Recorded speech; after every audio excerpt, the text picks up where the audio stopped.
போய் கையெடுத்து கும்பிட்டு வராரு ஒரு சட்டமன்றத்தில். அவ்வளோ பெரிய ஆளுங்க அவ்வளோ பேர் எழுந்து நிற்கிறாங்க.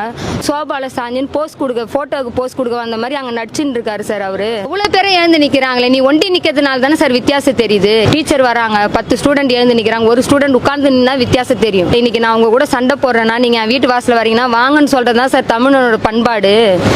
அவ்வளோ கதை எழுதுறேன், உங்க தாத்தா கதை எழுதி தமிழனோட கதையை பக்கம் பக்கமாக எழுதியிருக்காரு. அந்த பண்பாடு எப்படி சார் மறக்கும்?